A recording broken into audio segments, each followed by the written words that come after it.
What's good, YouTube? GK Sports here. Coming at you guys with another wrestling video.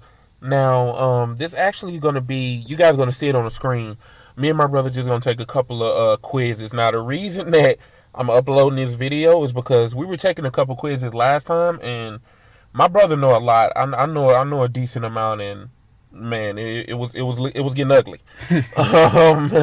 So we gonna try to do this the best way possible. So we got a attitude era quiz, play at the time quiz. We didn't already look at it. I just had to click on it to see, if it was gonna pull up. So we haven't taken this quiz or anything like that. So we don't know the answers ahead of time or whatever. So, but I'm pretty sure everybody gonna take it with us. So let's go ahead and get it started.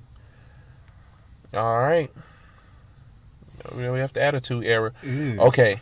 This WWF star was trained in several forms of mixed martial arts. However, he lacked microphone skills and had a deadpan personality.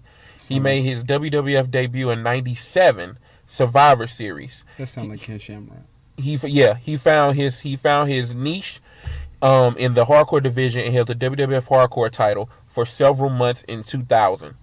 His brutal match at SummerSlam 2000 against Shane McMahon was especially violent. Who was his star? So we're going with Ken Shamrock. And it was not. Who was it? Steve Blackman! Oh, I knew it was Steve Blackman. The mixed Wow. martial art. I didn't even hear all the options. Wow. But I thought it was, oh man, we know that question. I know that was Steve Blackman, man. Get out of here. I knew that. All right. At SummerSlam 98, this arrogant superstar lost a hair versus hair match to DX member X-Pac. Unlike in traditional hair matches where the loser is shaved bald, this star got off with just a nice crew cut. The following year, he won both WWF Tag Team Championship and an Intercontinental title before departing for WCW, where he remained until they folded. Who was this cocky grappler? Goldust, Jeff Jarrett, Rick Martel, or Owen Hart? Jeff Jarrett. Jeff Jarrett. Let's go. Okay. To say Owen Hart was kind of dead around that time. All right, 3 of 10. The Attitude Era was not for everyone, and those who couldn't make the transition soon found themselves either with other federations or out of work. One such star was this supersized heavyweight who literally steamrolled the competition in WCW from 92 to 94. In 96, after his arrival, he got a heavy heel push and nearly defeated then WWF champion Shawn Michaels. When the Attitude Era began to really get rolling, this grappler was nothing more than a glorified jobber and soon left. Vader, Mick Foley, Sid Vicious, or Ron Simmons? Sid Vicious? I thought it was Vader. I was going to say Vader, too. I thought it was Vader. These questions is long as hell. I know that. What was the answer? It was Vader. Oh. By the time I finish reading the damn question, the time up. All right. Some wrestlers are great in teams but fall flat on their own. Others are superb alone and cannot share the spotlight. This was not the case when the powers that be paired these two stars together in late 98. These two muscular stars joined forces and became a fixture of the Attitude Era. They also clicked on a personal level as well as a professional one and remain best friends to this day. Who was this kick-ass tandem? Test and Albert, Farouk and Bradshaw, Alston and Steve Blackman, the Headbangers. It got to be Farouk and Bradshaw. Yeah, the APA? Yeah, it got to be the APA. The Acolytes. Acolyte Protection Agency. Move on.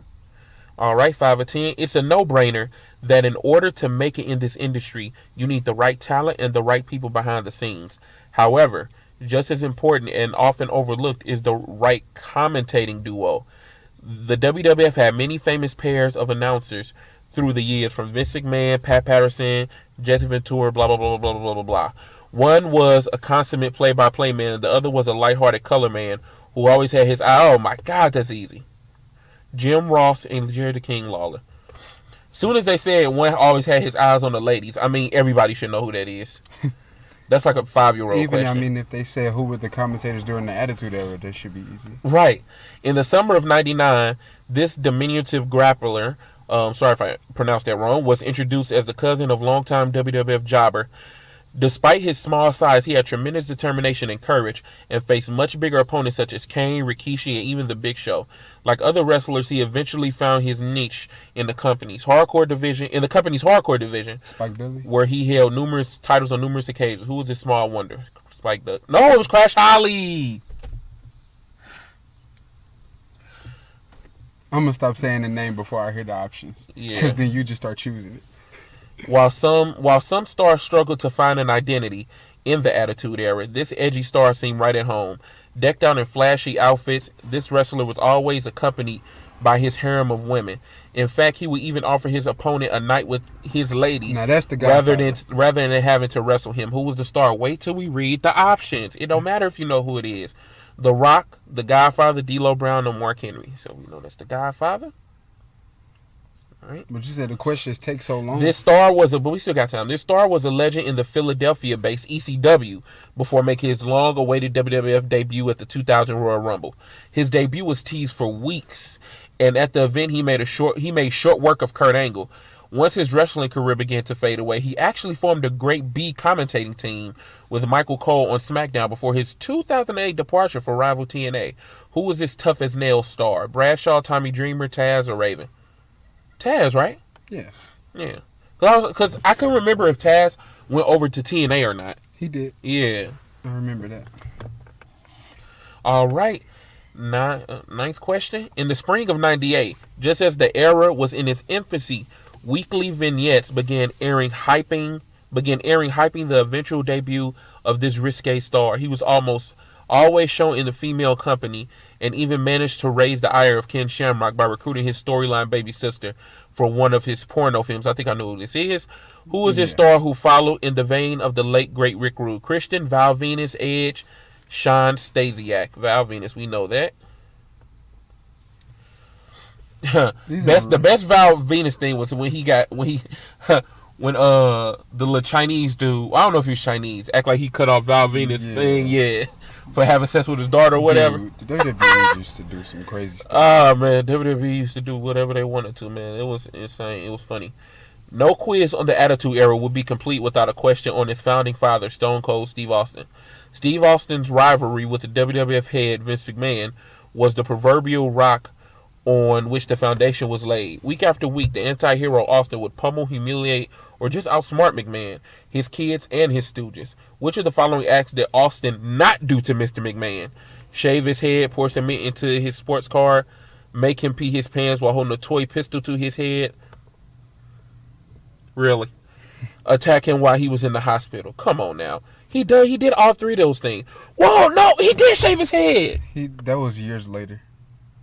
But nah. Oh, that wasn't in the Attitude Era? No. So, but he made him pee his pants? Yeah. Holding a toy pistol to his head? What was I this? don't remember that. You chose the answer? Yes. Oh, I would have told you to shave his head. I remember him doing all three of them things. I remember him. When was this toy pistol thing?